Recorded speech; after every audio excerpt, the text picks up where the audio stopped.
Dark Souls 2, the highly anticipated and controversial sequel to original Dark Souls, a game known for its slow development, gameplay innovations, unique atmosphere, and its divisive reputation amongst the Dark Souls community. Although I have my own personal opinions when it comes to this game, that's not what we're here for. Instead, we'll be covering some of Dark Souls 2's deepest secrets, theories, and mysteries. In today's video, we'll be going over to Dark Souls 2, Iceberg. So without wasting more time, let's dive straight into this. Soul Memory. Dark Souls 2's matchmaking is determined by your character's level, but the amount of souls they collected. This is Soul Memory. It keeps track of how many souls you've collected and matches you with other players who collected a similar amount of souls. Now in theory, this should allow for fair matchmaking with players of a similar skill level. However, this system is seriously flawed. It doesn't take into account a player's soul level or the fact that players who may have collected a large amount of souls might have spent them on items or lost them due to them struggling with the game and not leveling up their character. This means a player who's struggling to get through an area has a chance of getting bit by someone who's a much higher level than them, all because they have a similar soul memory. Thankfully in later games, soul memory was removed, and matchmaking now checks a player's soul level. Majula Monument Death Count. This is pretty low known by now, but in Majula, there's a monument that counts how many times players across the world have died. And if you play the game offline, they only keeps track of how many times you've died. But on the other side of the monument is a plaque with an unknown description. However, we'll discuss more of this later down in Iceberg. Scholar of the First Sin, enemy and item placement changes. When Dark Souls 2 was re-released as Scholar of the First Sin Edition, it not only included all the DLC and graphical updates, but changes to enemy and item placements. Now, some of these changes are pretty minor, while in some areas, they added more of those annoying statues you had to use a fragrant branch of yore to get past, and they add enemies in areas where they originally didn't appear in, and also don't make much sense in, like the Executioner's Chariot horse being in the middle of Dragon Lake Castle, and other enemies being in areas they don't belong in. Although it's not a bad idea to change up enemy placements, the way Scholar did it just made enemies feel out of place and lacking cohesion with the areas they were placed in. Handmaid's Ladle. The Handmaid's Ladle is a weapon you can acquire from Milbeth after killing the two ogres on the beach in Things Betwixt. The ladle is unfortunately pretty bad. It's considered a meme weapon since it does very low damage and has no scaling of any stats, but it does make for some entertaining challenge runs. Funny enough, the ladle is actually considered a hammer in the game's code. Power Stance. If you duo two weapons of the same type and hold Y or triangle, depending on what platform you're on, then your character will power stance. This allows you to attack with both weapons simultaneously, and can allow for some awesome looking attacks. And power stancing can be done by almost every weapon in the game, including ultra great swords, if the player meets the skill requirements times 1.5. The only exceptions are bows, staffs, chimes, pyromancy flames, and outside of two of them, shields. I love power stancing because it allows for some fun builds and the attacks look sick. But unfortunately, Power Stancing wouldn't return for Dark Souls 3, and it'll take almost a full decade for Power Stance to return in Elden Ring. Last Giant is the Giant Lord. When we first encounter the Last Giant, he immediately frees himself from his body to charge with the player. But a pretty good detail is later on in the game, when you go back in time, we run into the Last Giant again, this time in his prime, as the Giant Lord. This explains why the Last Giant charges at us, because he recognized the player as the one who defeated him years ago, and the one responsible for his capture, torture, and imprisonment by Vendrick's soldiers. Broken Lord Vessel in Majula Mansion. If you explore the inside of Majula's mansion, you can come across a broken Lord Vessel in the basement. It's unknown how it got here and why it's broken, but this could explain why we're able to immediately fast travel between bonfires in Dark Souls 2, since the Lord Vessel is located not far from Majula's bonfire. Forlorn Invasions. In Scholar of the First Sin, you have the chance to get invaded by an NPC known as Forlorn. This character is said to be born out of Aldia's obsession with the First Sin, and invades players' world in search of a new home. And the more the player has died, the higher likelihood Forlorn will invade. Personal tangent here, but it feels like the devs are trying way too hard to make Forlorn this edgy, badass character. They put him on the cover art, and he invades you throughout the game, but anytime he invades, it's more annoying if anything, and he can be easily stun locked. He reminds me of that brother character from that one FNAF mod, someone that was hyped up to be cool but ended up being lame instead. Dinah and Telos DS1 weapons. Off topic, I always thought the crows in DS2 were called Smooth and Silky. Anyways, when you trade with Dinah and Tilo, they have the chance to give you the Demon's Grey Hammer and the Chandler's Trident. Both these weapons were originally from Dark Souls 1, with the Demon's Grey Hammer originally being obtainable if you trade with Snuggly. Sex change coffin. In Things with Twix, if you go on the beach with the two ogres and pursuer, there's a coffin you can climb into. If you do, the screen will turn black, and then your character will emerge from the coffin. You may not notice at first, especially if you're wearing armor, but the coffin changes the gender of your character. It's unknown why it does this or why it's placed here, but in Scholar, they place a statue blocking the path to it. And in case you're wondering, if you go back in the coffin, it'll rechange your character's sex. Moon Butterfly Set. The Moon Butterfly set is a pretty odd armor set. It's only attainable in New Game Plus from Mullen and Majula. It changes the player's roll into a jump and poisons anyone you get close to. This armor is actually pretty good for poison builds, and for getting out of bounds thanks to the ability to jump without having to sprint. Although a major downside to this armor is it'll poison NPCs if you get close to them, so make sure you take the armor off before you talk to anyone.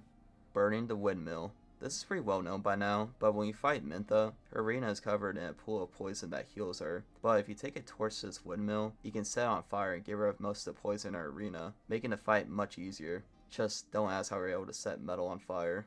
Emerald Herald, different idle poses. The Emerald Herald usually stands overlooking the sea, or by the bonfire, but she has a couple of unique idle poses. There's one where she's sitting on the rock next to the bonfire, with her head resting on her arm, and the most popular one, where she's sitting down while playfully slinging her legs. Although it's subtle, these different idle poses add a lot of personality to the otherwise serious Shanalot. Alright everyone, we got a long way ahead of us, so without wasting more time, let's make our way to Lair 2.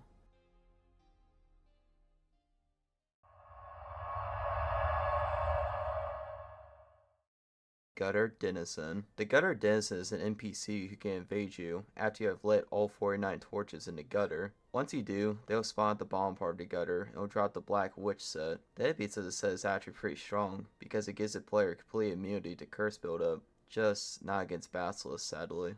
Illusory Rings. The Illusory Ring of the Conqueror and the Illusory Ring of the Exalted are two notoriously difficult to acquire rings. You can unlock the Ring of the Conqueror if you beat the game without dying, and you unlock the Ring of the Exalted by beating the game without using any bonfires. Now, Dark Souls 2 is already a pain in the ass to play through, so having to beat the game without dying and or without using any bonfires is an extremely daunting task. But this hasn't stopped people from taking on the challenge, with some speedrunners able to complete this challenge within only a couple hours. Now, you guys might be wondering, what do these rings actually do? Well, they give you the overpowered effect of turning your weapons invisible. Yeah, outside of some PvP cases, these rings do the exact same thing as the spell Hidden Weapon, so the only use for these rings is for bragging rights. But if you guys are interested in me attempting to acquire these rings, please let me know in the comments.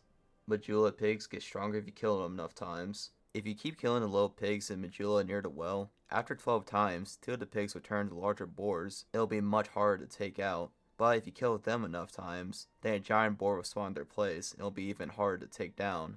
Nameless Usurpers, Lycia of Lindelt. It's heavily speculated that Lycia is the nameless usurper that can invade you. Both of them are females wearing the Saint set, and if you kill Lycia, the nameless usurper will never invade. It's also heavily implied Lycia isn't a natural cleric, but a con artist wanting to trick gullible undead for profit. She sells the Ring of Prayer, a ring that raises the user's faith, suggesting Lycia might be using one herself in order to cast miracles. Lycia can later be found next to a rotating path in Majula. She claims if you offer her 2,000 souls, she'll use the power of her miracles to change the path. But if you kill her, she'll drop the Rotunda Lockstone, a device that's purely mechanical and has no magical properties, telling us that Lycia was trying to get a quick buck out of the player. And lastly, if we invade Lycia with the Crushed Eye Orb, she'll comment how she's been found out and can kill the player guilt-free. When we take her down, she'll drop the Soothing Sunlight Miracle. In its description, it's mentioned how it was stolen from the Lindelt Monastery. So, Lisa's true intention wasn't to spread miracles across Strain Laic,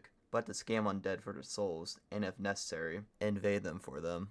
Majula Mansion shows true locations of areas. If we go inside Majula Mansion, we can come across a map of Drain Laic, but each time we defeat a major boss, a part of the map will light up. Now, Dark Souls 2 is pretty infamous for its, let's say, interesting map layout. However, because of this map, we can piece together and figure out where the game's locations truly are. Firstly, we have the Forest of Fallen Giants. Then to the east, we have the Lost Bastille. To the north, we have Iron Keep and Sodora. Underneath Vajula, we have the Black Gulch. In the center, we have Dream Lake Castle. And north of it is the Dragon Eyrie. And finally in the south is the Undead Crypt. Although Dark Souls 2 has a map that came with certain copies of the game, the map we find in Majula might be the closest we'll get to an accurate map of Drain Lake. Mannequin Mask Change. In Dark Souls 2's trailer, it shows these mysterious figures attacking the protagonist. These enemies are known as the mannequins, and the most striking detail about them is their white masks. However, when the game was released, the mannequins were far different from their trailer depiction. They're missing their heads, and the mask they drop looks nothing like the ones in the trailer. So, what happened here? Well, it's heavily speculated that From Software were facing legal issues due to the mannequins bearing a close resemblance to the Anbu Black Ops from Naruto. Due to not wanting to face legal troubles, and probably under time constraints, the mannequins were hastily remodeled, and the mask was changed to look nothing like the original one. And a lot of people are upset to find out the masks in the trailer are nowhere to be found, to the point where there's a mob restoring the original mask to the game. It's a real shame, because the mask shown in the trailer and the concept art looks sick. It would have been cool if we encountered the mannequins throughout the game, like the Yiga clan from Breath of the Wild. Message ahead. I believe this is referring to a path in the shaded woods that has a long line of messages saying message ahead, beware of message, and so on. New Game Plus World Differences. When you go into New Game Plus in Dark Souls 2, outside increased difficulty, all the levels have now added more enemies, and non-invading red phantoms make these areas more challenging. Although this does sound cool on paper, in my opinion, this just makes areas more tedious to play through. Especially the red phantoms, where they can easily overwhelm you with the normal enemies. Not to mention some boss fights add extra enemies to them, making the fights artificially harder. But without going on rants, I digress. Benhart's sword is a fake. When we first meet Benhart Jugo, it looks like he's carrying Dark Souls 2's version of the Moonlight Greatsword as the Blue Moon Greatsword. However, when we acquire the blade from Benhart, we'll notice it's lacking the ranged special attack the Moonlight Greatsword is known for. And if we bring the sword to Mullen, he'll mention it's a fake. That sword that you've got, may I, have a look at it? It's interesting. Oh, no, I'm afraid this is a fake. It's not worth much at all. The original must be somewhere, I would imagine. However, we can still acquire the real Moonlight Greatsword, the process in which we'll discuss later on in Iceberg. The Sandra revealing future areas and bonfires. Once you reach Vermilion Castle and you speak to Sandra, if you go and fast travel at bonfire, any areas and bonfires you haven't discovered yet will now be grayed out in the menu. I don't think there's any lore explanation for this, but it does probably want players to know if they miss any areas or bonfires before they progress further into the game. Doing Novlan's quest without murdering any NPC. When we meet Royal Sorcerer Novlan, he tasks the player to kill certain NPCs for him, including Larsmith Gilligan, Kale, Falcon, and even the Emerald Herald. Thankfully, you don't have to kill Shanalot or any other NPCs to complete his questline. If you present Novlan items belonging to these characters, then he'll see it as a proof of you killing them, allowing you to complete his questline without having to harm any characters. Message healing. If you leave a message and someone else upvotes it, then that upvote will restore a little bit of your HP. This is message healing, and it triggers when someone upvotes your message. This can actually be pretty useful when you're trying to get through tough areas, because your Tri-Finger Butthole message you left in Majula can come in handy in tough fights. And the message healing system is also carried over to Dark Souls 3, Bloodborne, and Elden Ring. Alright everyone, it's time to make our way to Layer 3.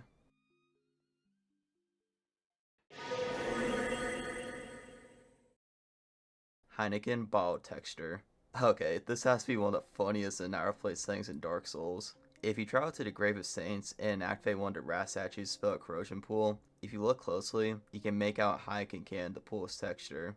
Now, this is also a mistake from the developers, probably using a placeholder texture without checking what's on it, because this was later patched out in Scholar of the First Sin. But it's still fun to think about. Heineken is part of Dark Souls. Who knows, maybe Modelo will be in Dustbloods. Spires afraid of torch and Scholar of the First Sin. If you bring a torch to Brightstone Cove Sodora, the spires that populate the area will not attack you, including the ones during the Duke's Tear Freya fight. This feature wasn't in the original Dark Souls 2, but was added in Scholar of the First Sin. This is one of the few changes I actually like, because it makes navigating through this area much easier, and gives the torch a unique interaction.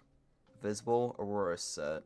You can actually acquire the non-translucent version of the Aurora's armor. In the original Dark Souls 2, you can obtain it from an NPC in No Man's Wharf. You can evade on a ship in New Game Plus. And Scholar, you can loot it from a chest in the gutter near a Hide Knight. It's pretty cool you can get the actual version of the Aurora set, because it reminds me of Sauron's armor from Lord of the Rings.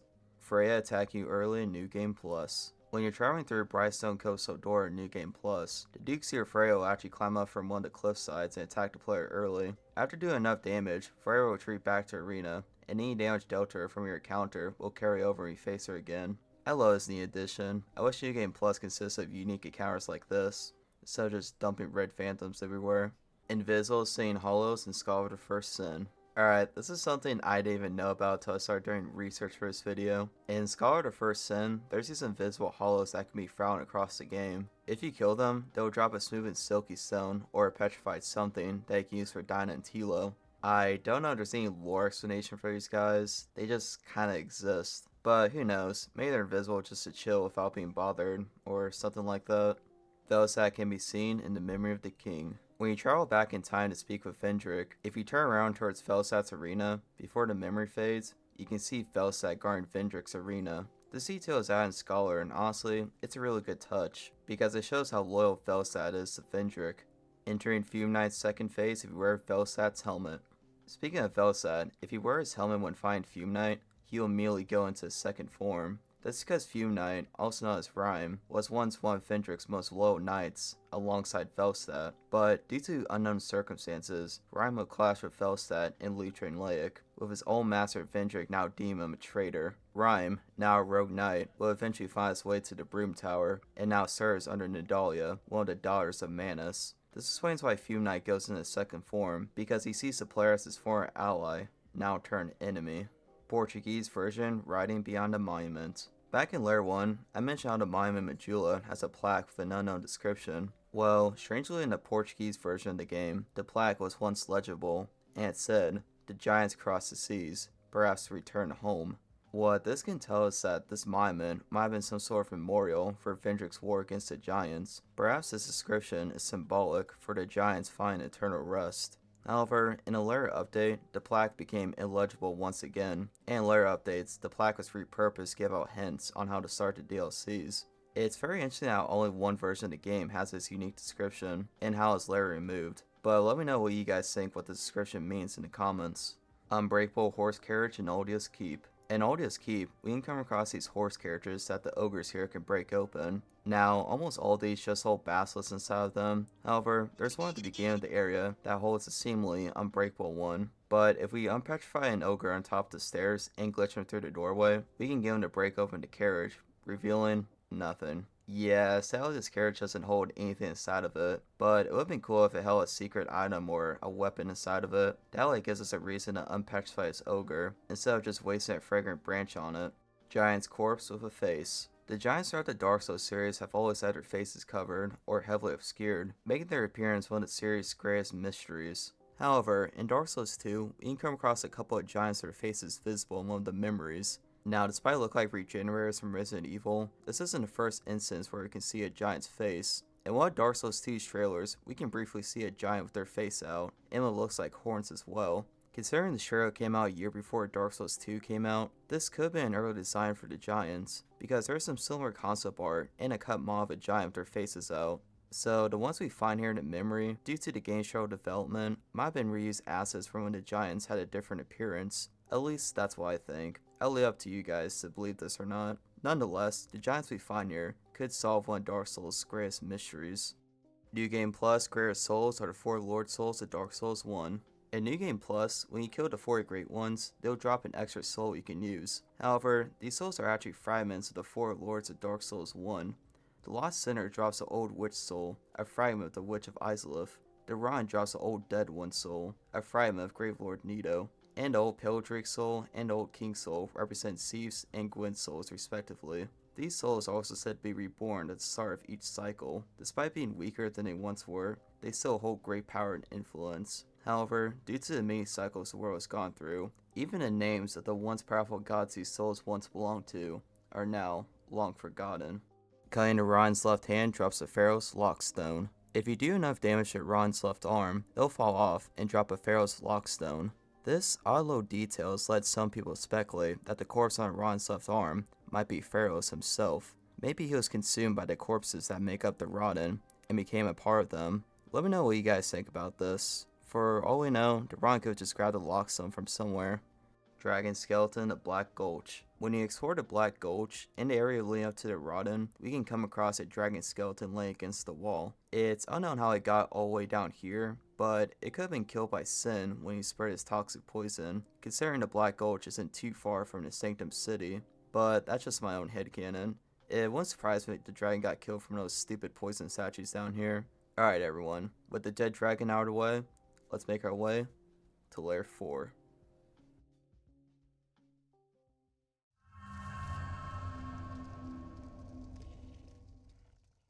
Child Shanalot. The Emerald Herald has both concept art and cut content of her as a child. Now, besides all this looking fucking adorable, these are actually the remnants of Dark Souls 2's original time travel plot. Without going too much into detail, due to this being its own entry layer down to Iceberg, the player would have originally traveled back in time more often, and would have met NPCs in the past, including the Emerald Herald. However, it's unknown what purpose she would have served, because due to Dark Souls 2's travel development, the time travel plot was scrapped, alongside Child Shanalot. However, traces of her as a child might still be in the game. When we speak to Shanalot at the beginning of the Dragon area, she has a noticeably different voice. Bearer of the curse. It was my own manifestation that led you here. The dragon gave me this name, for I was born with none. Her audio here might have been recorded when she was supposed to be a child. She sounds higher pitched and younger than her usual voice. This sudden difference might be one of the few remaining remnants of Dark Souls 2's original time travel plot. Covetous Demon Pot Prisoners. If you look up at the ceiling when finding a Covetous Demon, you can see these pots hanging over his arena. If you fire at these pots with either magic or arrows, then they'll break, freeing a hollow trapped inside of it. Once free, the Covetous Demon will stop what he's doing and eat the hollow, giving you the opportunity to get some attacks in while he's eating a snack. Now, a lot of people, including myself, before doing research, didn't even know this feature existed, due to almost everyone killing the Covetous Demon on their first try and moving on. But regardless, it's still a pretty neat detail. Durability tied to frame rate. When Scar the First Sin came out, a lot of players played Dark Souls 2 in 60 FPS. However, weapons and other pieces of equipment would now degrade almost twice as fast. This is because the game's durability was tied to its frame rate, meaning equipment would break much more often compared to the original in 30 FPS. Thankfully, FromSoft will respond to player feedback and patches out of the game. Now, weapons in DS2 break a lot more often compared to other games, so I can only imagine how bad it would be to play Scholar before this was patched out. I'm just happy weapon durability is removed entirely in Elden Ring. Looking Glass Knight may summon actual players. When you get the Looking Glass Knight to low health, he'll slam his shield to the ground and summon an NPC to fight with him. However, if a player leaves a red soapstone sign anywhere in Dreamland Castle, there's a chance they'll be summoned by the Looking Glass Knight to fight alongside him. Now, I remember back then, players would troll others by being summoned to the fight and start healing the boss and giving him buffs. Anyways, if this mechanic sounds familiar, that's because it was inspired by the old monks fight in Demon Souls, and the summoning mechanic will later return in Dark Souls 3 in the Spirited Church fight.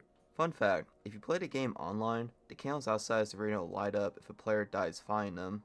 Vengar's body overlooking his head in Scholar the First Sin. In the original Dark Souls 2, you can find Vengar's body next to the primal bonfire in Sodora after the Duke's Dear Freya fight. However, in Scholar, his body is now relocated in a room next to Man Scorpion Tark. Not only is his body much closer now, but his new location is directly above his head. I do like this change. It makes sense that Vengar's body is somewhat close to his head, instead of all the way across the map.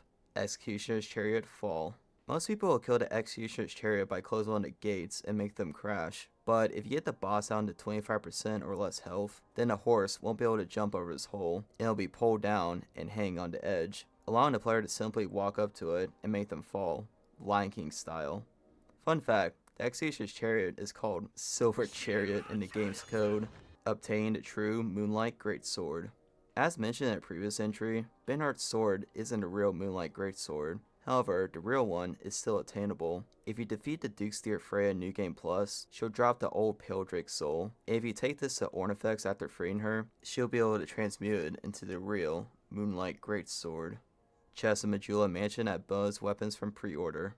If you pre-order Dark Souls 2 back in the day, or purchase certain copies of the game, then you'll be able to obtain the Black Flamestone, Yellow Quartz, Bound, Homunculus, and Transgressor's weapon sets. And all these will be attainable in the chests inside the Majula Mansion. Now, besides these weapons looking sick, outside the Mace and Transgressor's shield, they're sadly not that great. Similar to the Drake Sword from DS1, they're decent early on, but start to fall off later on into the game. I believe these weapons were just supposed to give new players who pre-ordered a little boost early on until they found something else they can use, because all these weapons can be bought from a vendor later on to the game. Dark Souls 2 changed directors midway through development. Dark Souls 2 is often considered the black sheep of the series due to its clunky movement, level design, poor graphics, artificial difficulty, and the game not being as polished as the original Dark Souls was. Now, I mentioned this briefly a couple times, but Dark Souls 2 had a really troubled development, and almost all these issues listed can be traced from it. Now, to give you guys some context, in 2012, From Software was finishing up with the Artorias DLC when they were approached by Sony to make a new game for their upcoming PlayStation 4. Hidetaka Miyazaki and a bunch of other developers beyond the original Dark Souls would start work on this new game for Sony, which will later be known as Bloodborne. However, Bandai Namco, From Software's publisher, still wanted to capitalize off the Dark Souls IP, so when the Artorias DLC was still being worked on, Dark Souls 2 began development under the leadership of Tomohiro Shibuya. Now, to say this game was ambitious is an understatement, because Dark Souls 2 was originally supposed to have a more open world design with cutting edge graphics and dynamic lighting and shadows. But in order to meet these ambitions, the devs started working on a brand new engine to power all these new features. However, the game struggled to run on the Xbox 360 and PS3. And while the devs were trying to iron out technical difficulties, they still had to work on enemies, bosses, levels, and a story for the game. And about a year into development, the game, although ambitious, made very little progress. So, the decision was made from the higher-ups to remove Shibuya as lead director. In his place came Yui Tanamura. With him came some major changes. He decided the game needed a soft reset, all while the game had about a year before it was supposed to come out. This led to the game's enemies, assets, and lore being repurposed, the once open world levels being cut up and scaled down. The original time travel plot was scrapped, with only a few remnants remaining, and the game's once dynamic graphics and lighting were significantly downgraded to run on consoles. It's honestly a miracle that Dark Souls 2 even released at all, due to the many problems it faced during development. And it's why Dark Souls 2 feels so off compared to the other games, because all the levels, enemies, and bosses were originally supposed to be for a completely different game. Despite selling well, Dark Souls 2 was the last Souls game to be developed without Miyazaki, due to Bandai Namco not wanting another troubled development. While doing research, it's a real shame looking back at old gameplay for DS2, because the original concept did sound sick, but due to console limitations and deadlines, we can only imagine what the original Dark Souls 2 could have been. But hey, at least got Bloodborne out of it. Seldor Pig and the Pickaxe. On a lighter note, if you lure the pigs found next to the Falconer's camp in Seldor across the map to this room, they'll walk over to these mushrooms and dig up a pickaxe you can use. This is the only way the player can acquire the pickaxe, and honestly, if it was for the game's guide talking about it, then people will likely never found this out. The path to the Ancient Dragon is a test. This is pretty well known, but on the way to the Ancient Dragon, the player encountered these Dragon Knights, alongside the giant Drake Keepers. The Dragon Knights will not attack you when you fight the Drake Keepers, and will remain standing after you defeat them. This also applies to the ones on the stairway leading up to the Ancient Dragon, where you have to fight a Dragon Knight dual-wielding two greatswords. If the player decides to run past or outright attacks them, they'll turn hostile and will swarm the player. This is because the path to the Ancient Dragon is a test to see if you're worthy of seeing them. If you fight honorably, then the knights will not attack you, but if you act cowardly, then they'll deem you unworthy and attack. Double Pursuers in Dreamlight Castle in New Game Plus. When you enter Dreamlight Castle in New Game Plus, if you go inside Vendrick's throne room, 2 pursuers will spawn, and let me tell you, these guys were a pain to take down, but in the end, it was worth it, because when you defeat them, they'll drop the Bring Up Blades +2, which greatly increases your weapon damage. Royal Rat Authority Vomiting. The Royal Rat Authority can vomit a corrosion pool without damaging your equipment, as if Sif's cousin from Timu couldn't get even more lame. Nishandra, Alana, Nidalia, and Alsana are fragments of Manus. When the Chosen Undead defeats Manus in Dark Souls 1, its soul split into tiny fragments. These fragments will later manifest into the daughters of Manus, with each one embodying one of his emotions. Alana was the embodiment of Manus' wrath, Nidalia, his solitude, Alsana, of his fear, and Nishandra, the tiniest fragment, the embodiment of his want. Each of these women would seek to attain greater power by seducing powerful kings across Draenleic. Alana would marry the sunken king of Shulva, the Sanctum City. Alsana would find herself accompanying the Ivory King of Liam Lois. Nishandra, as we all know, would marry Vendrick, the king of Draenleic. And Nidalia traveled to the Broom Tower in search of the Old Iron King, only to discover he was slain long ago. Overcome with grief, her soul split and cursed the very tower she resides in. Although Manus was slain long ago, his influence is still present through these 4 women. as they are the very manifestations of his own soul. Alright, everyone, let's make our way to Layer 5.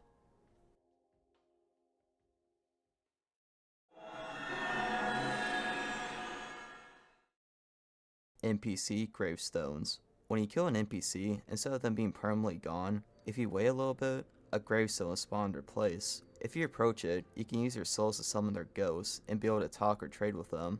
Now, although convenient, I kind of find it weird how you can talk to someone's ghost and they don't seem to mention you killing them. Plus, I could be wrong on this, but most NPCs aren't dead, so them coming back as ghosts is pretty weird. Fire in the Shrine of Amana that lets you unhollow. When you talk to and free all 3 Milfinitos, at the end of the Shrine of Amana, there's a tower blocked by a statue. After using a fragrant branch, if you go up to the tower, you'll find a locked door. The only way to unlock it is if the player is hollow and has no human effigies in their inventory. Once unlocked, you'll find Milfinito next to a mysterious fire that you pray to restore your humanity. According to the wiki, the player has to have no sin in order to use it, but my character has the title of Sinner, so this requirement remains up in the air. But sadly, I couldn't find much info or lore about this fire, but it could hold a small fragment of a Lord Soul inside of it, and that could explain why praying to it lets you unhollow. The Giants beta models. I already talked about this in a previous entry, but in the game's files and concept art, the Giants once had a much different design. They used to have their faces visible and had more monster-like features before they were changed into the ones we're familiar with.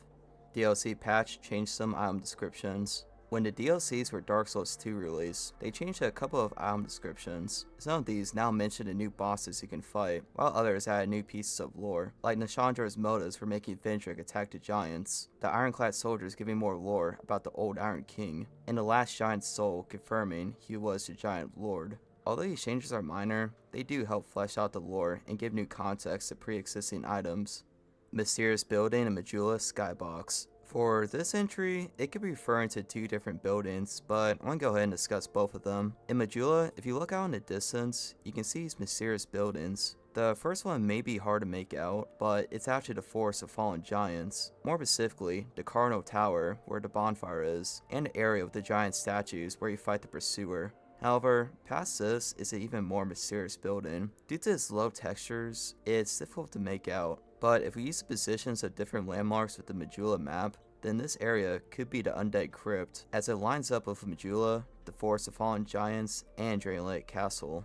Car wheel texture in the gutter. Similar to the Heineken can back in Layer 3, the Majula pit is home to yet another odd texture. When you first enter the gutter, if you look at these pillars, you can see they're made up of discarded bodies and trash. However, in this pile, used to have what looked like a car wheel inside of it. Yeah, just like the Heineken can, people went nuts over this. Some laughed off as a developer oversight, while others made some crackpot theories on how Dark Souls takes place in the far future. Now, this wheel could have easily been just a wheel for a wagon or a carriage, and just mistaken for one for a car. However, just like the Heineken can, this texture is removed in Scholar of the First Sin. Suicide Bloodstains in Majula Entrance. If you play the game online, you'll notice that there's a large amount of bloodstains on the path leading up to Majula, and if you interact with them, you can see people stab themselves and dying. What's actually going on here is people just wanting to screw with new players. As we all know, when another player dies, they leave behind a bloodstain in their place. And difficult areas and boss fights, there'll be a lot of them. However, people like to screw with others by leaving bloodstains in areas that are otherwise safe. And for new players, if they see a large amount of bloodstains, they'll think a difficult area or tough fight is coming up. And that's what's going on here. People use Sarah Lone's katana to damage themselves and leave behind bloodstains to troll new players. But since this game is over 12 years old, it's become more of a tradition. Even in 2026, you can still find bloodstains from people committing seppuku leading up to Majula. King's Ring doesn't unpetrify statues. The King's Ring actually does more than just open up doors. Not only does it give you extra fire damage, but if you wear the ring in Drain Lake Castle, all the stone knights will stay petrified and not attack you. I like this detail, because all the knights probably mistake the player for Vendrick when wearing his ring. Vendrick's rare Dark Orb attack. Usually when fighting Vendrick, his attacks are very limited and predictable. However, Vendrick has his rare range attack where he throws his dark red orb at the player. If you get hit, it'll instantly curse you and deal a massive amount of damage. Looking Glass Knight has less lightning resistance than intended. So the Looking Glass Knight is supposed to have a high lightning resistance, but since his arena is raining, both him and the player will have the wet status effect, which makes him weak to lightning attacks. Give him a far lower lightning resistance than intended. So what I believe is going on here is less of a developer oversight, but the devs giving Looking Glass a high lightning resistance to counteract the wet status effect from the rain in his arena, so he doesn't immediately die from any lightning attacks from the player. Shao Kuo is immortal. As the title says, Shao Kuo cannot be killed or damaged, and will even mock the player for attempting to do so. What now? Oh, keep trying. The game was a lot darker and torch was supposed to be used more. When Dark Souls 2 was in development, it was supposed to have a dynamic light and shadow system, or the player would have needed to use a torch to navigate through dark areas, as seen in the gameplay footage here. But, as mentioned in a previous entry, the Xbox 360 and PS3 couldn't handle a lot of the new features Dark Souls 2 originally had, including the new light and shadow system, so this was unfortunately cut. Areas became much brighter, and the torch, outside of a few uses, basically became useless. It's a real shame, because as much as I hated the Tomb of the Giants in DS1, it would have been cool to navigate through dark areas and use your torch to illuminate levels, but like a lot of other features during Dark Souls 2's development, we can only imagine what they could have been. Hadouken move with Bone Fist. When you power stance the Bone Fist, your character will show a beam of energy, very similar to the Hadouken from Street Fighter. It looks like someone from the dev team was a huge Street Fighter fan. Spy Whip is supposed to be the Demon of Song tail. You can attain the Spy Whip from Strayed if you trade him the soul of the Demon of Song, but it's heavily speculated that the whip was originally supposed to be attained if you cut off the tail of the Demon of Song, because both the whip and his tail look very similar. This was probably removed due to tail cutting being changed in Dark Souls 2. Unlike in the original, if you cut an enemy's tail, they won't drop a weapon. But hey, at least I don't have to run around for its tail, like with Seath and Calamite. Katarina Night and Soldier's Rest Bonfire in New Game Plus. In New Game Plus, a Katarina Knight will spawn right above the Soldier's Rest bonfire. Sadly, he doesn't drop the onion armor, but it would have been cool if he did. Alright everyone, we only got 2 layers of this iceberg left, so let's make our way to layer 6.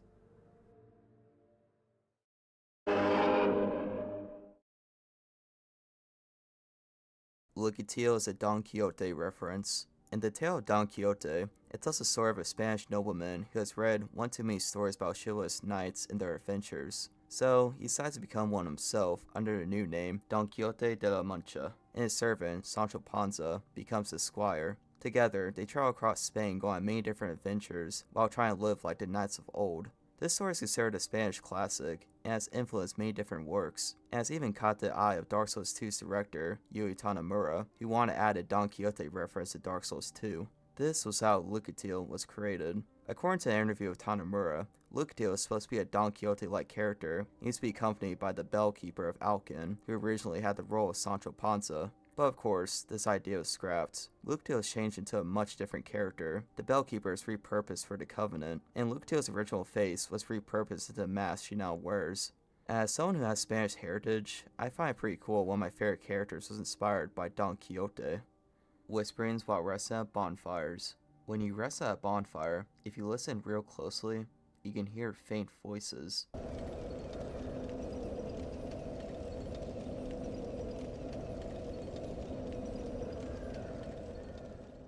It's unknown what the voices are saying, and there's very little information about them online. Nonetheless, it's very eerie hearing something creepy while resting at a place that's supposed to be comforting. Nazca and Mytha Tail Cut. A lot of people don't know about this, but in Dark Souls 2, you can actually cut off the tails of certain bosses. This includes Nazca, Mytha, the Guardian Dragon, and Sin. And bosses like the Rodden and Last Giant can have their arms cut off as well. Although, unlike in Dark Souls 1, you won't receive a weapon for cutting off their limbs. The old firekeepers have names. If you kill the old firekeepers who mock you and things betwixt, their gravestones will spawn outside their hut, and with them, you can actually learn their names. Of course, there's their servant Milibeth, Strolin, the one who gives you your human effigy, and the other two are named Morel and Gryant. Despite me hating these old hags, I like how FromSoft went out of their way to give these women their own names. But they still suck though, playing the DLC co-op areas without owning the DLC. Similar to what Battlefield used to do back then, if one of your buddies owned the DLCs, they can actually summon you into the DLC co-op areas. Now, this does sound cool, being able to play with your friends without having to spend money on the DLCs, but the co-op areas are home to some of the worst levels and bosses in the whole Dark Souls series, so on second thought, it's probably better your friends play without you. Original plot had extensive time travel. As mentioned in a couple entries before, Dark Souls 2 originally had a time travel plot, where the player would have traveled back in time much more often compared to the final release. Majula was originally designed similar to the Nexus from Demon's Souls or Firelink from Dark Souls 3, an area comprised of stairs leading down to the center where the Emerald Herald would be. She would have functioned the same, but she would mention she recognized the player from her past. The player would have also met a character named Feldrick, a scholar who owns an ancient artifact known as the Pendulum of Time. Feldrick would task the player to find 2 items in order to reactivate the pendulum: the Dragon's Jewel, which would have been found inside the womb of an ancient dragon. This is possibly what the Of Mass and Dragon's trailer is depicting, as it shows the protagonist find a dragon with what looks like a nest behind it. And secondly, the Drop of Time, a relic that was said to have been discovered by a miner. When the miner dug below a ruined village, the water below opened up a hole in space and time and transported the miner to a location far above ground. If this sounds familiar, that's what's happening in Dark Souls 2's opening cinematic, as it shows the player being transported through the water to things betwixt. Anyways, once players attained both the Dragon's Jewel and the Drop of Time, the pendulum would have been repaired, and would have teleported the player into the past, where they would have met child Shanalot. She would have been accompanied by a merchant, where the player would have freed her from him. At the end, she would have given the player a special feather she collected. And sadly, that's all we really know about Dark Souls 2's original time travel plot. There's some details I didn't mention, like Shao Kahn having more dialogue, the Majula hole having a different purpose, and many others, but that's the main summary of the original plot. What I find fascinating is, despite the time travel plot getting cut during development, there are still traces of it in the final game. The Ashen Mist Heart is given to the player by the Ancient Dragon to allow us to travel back into the past. I strongly believe the Ashen Mist Heart was originally the Dragon Jewel Feldrick was talking about, and the cinematic intro and trailer for Dark Souls 2 was likely made when the game had a completely different plot. Some NPCs' current designs still reflect an original time travel plot. Unfortunately for this entry, I tried my best to find any sort of information about it, but came up empty-handed. So if any of you guys know anything about this, please let me know in the comments. Sir alone commits seppuku if you kill him without taking any damage. As the title says, if you defeat Sir alone without taking any damage, he'll commit seppuku and stab himself in his stomach, in an act of shame for not being able to touch the player. Sir alone is a pretty tough boss, so having to fight him basically flawlessly is a difficult challenge, but if you can pull it off, it's definitely worth it to see this unique encounter. Eye of the Priestess allows you to see the Shaded Woods soldiers. When you acquire the Eye of the Priestess in Liam Lois, it not only lets you see Ava, but also the Forest Guardians in the Shaded Woods, making travel through this area much easier. Alana can summon pigs. Yeah, Alana has the chance to summon pigs. That's it. I kinda find it funny though. Weird Tree and Shova. In the Sucking Crown DLC, you can find this weird looking tree thing. The game classifies it as a pagan tree, and if you hit it with a whip, it'll fully repair all of your equipped gear. As far as my research goes, there's basically no lore about this thing. It just kind of exists. But if you're in the DLC and need to fix your equipment, this tree does come in handy.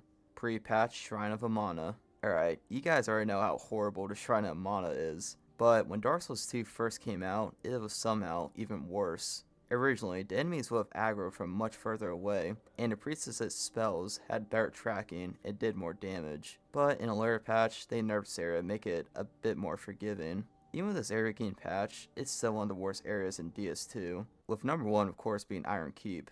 Screw that place. Some translated names are completely different from Japanese. As we all know, the Dark Souls series originated in Japan. However, in the original Japanese, there are some names for characters and bosses that are completely different from their English translations. To name a couple of them, the Rune Sentinels are called the Hollow Sentinels. The Hollow in their name isn't because they're undead, but because the Rune Sentinels are empty suits of armor being possessed by souls. I'm guessing the translators didn't want the Hollow in their names to be confused with undead Hollows, so they changed it.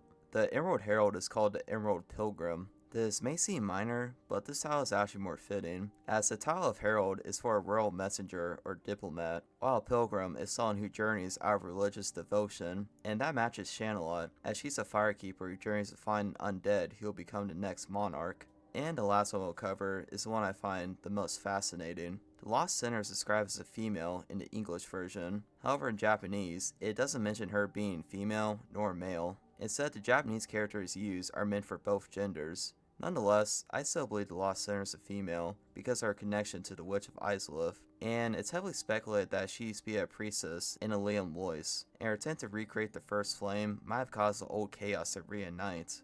Prototype maps are still in the game files. Deep within Dark Souls 2's files, you can actually find early builds for different maps and even cut areas. Of course, there's the early version of Majula we talked about, but what I find the most fascinating is what the gutter used to be. Because originally, the gutter was this sunken city of houses and shacks built atop of sinking buildings in discarded ruins, with the gutter also having this bar area, telling us this area was somewhere people actually lived in and not just another level. But sadly, as we all know, because of Dark Souls 2's development, the original gutter was cut, and the final version is only a small fragment of what it used to be.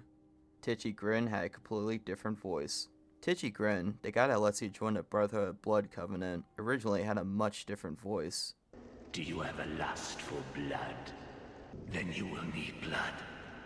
Lots of it. Undead blood. Like your own. Then you will need blood. Lots of it. Undead blood. Like your own. But as much as I like his older voice, I feel like his newer voice is better, because the way he talks about blood and murder with a relatively calm demeanor, I find to be more creepy compared to his older voice. Alright everyone, we only have one more layer left, so let's go ahead and dive straight into Layer 7.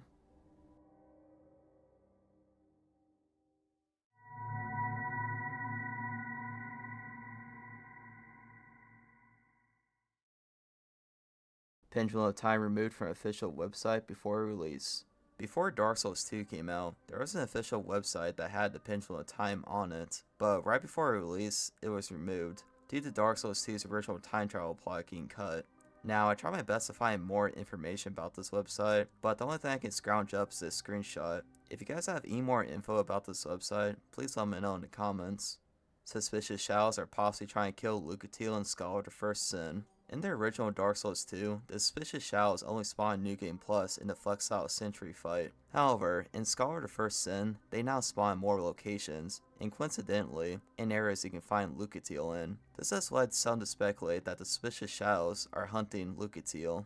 In their armor and weapon descriptions, the Shadows are said to have originated for Amira before they were hired by Vendrick to hunt down undead, before becoming hollows themselves. Lucatiel and her brother are both undead and have come to Drain Lake in search for a cure for their curse. Perhaps both of them arriving in Drain Lake has triggered the Shadows to go after them. Or the Shadows could have been sent from Mira to hunt down the siblings. Whatever their motives could possibly be, it is suspicious that the Shadows are located in the same areas that Lucatiel is found in.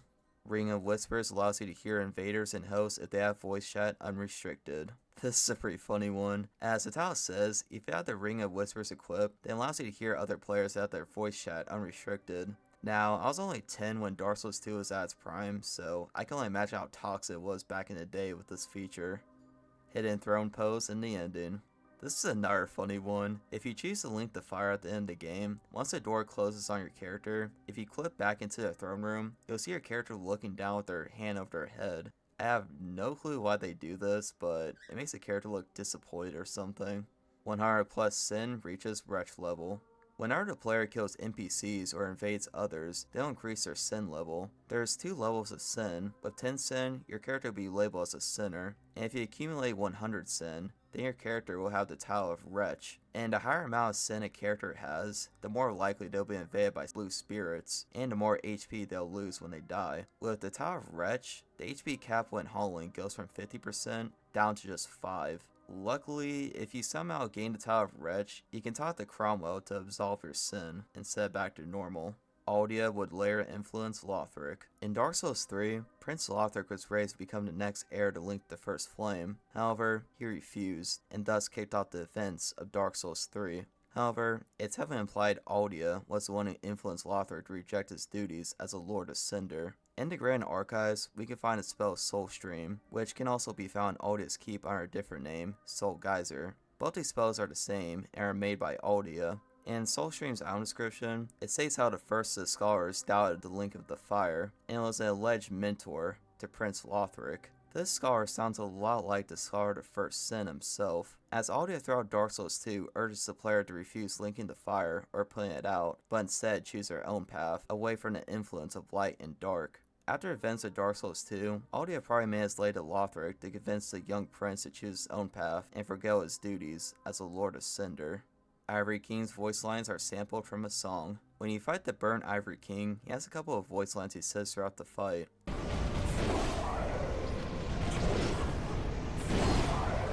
But what's absolutely hilarious is these voice lines are sampled from a song, Worlds of Doubt, by the artist Vincent D'Amour.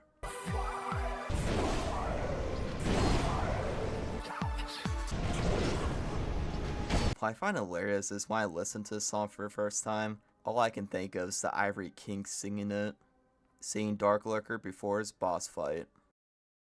Hi, how are you? Lost Sinner Stigmata. The word stigmata refers to the spontaneous appearance of bodily wounds that bear resemblance to those Jesus had when he was crucified. And the Lost Sinner's concept art, it shows her 2 large holes in both her hands. The Lost Sinner is said to have tortured herself as an act of repentance for attempting to recreate the first flame. And it could have been possible she subjected herself to crucifixion as another act of punishment, but her hand wounds only appear in her concept arts, as in the final release, her hands are normal.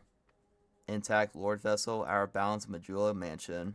If you go to our Balance Majula, you can find a Lord Vessel right above where the broken one is. I think a dev might place it here to use the model for the broken one in the basement, but I forgot to delete it. But who knows, maybe this is the Lord Vessel that allows us to fast travel, and not the broken one. Arriving at Drain Lake causes amnesia.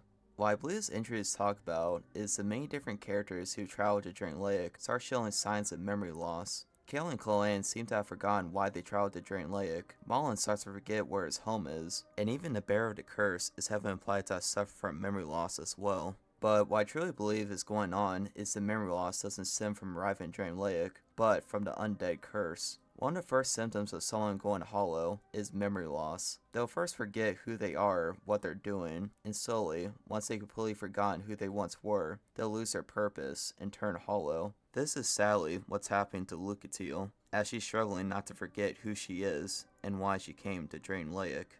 Lost Bastille door that opens to nowhere is actually a shortcut. We all know about that infamous door in the Lost Bastille that leads to your death if you walk through it. But if I were to tell you that it's actually a shortcut, if you open the door, then you can run from Macduff's bonfire and drop down the door's ledge, making a run back to Rune Sentinel's fight much quicker. Plus 2 lingering Dragon Crest ring. With the Dragon Crest ring, it isn't the ring itself that's special, oh no, but how to acquire it, as you need to have killed 1000 dark spirits in online play in order to get it.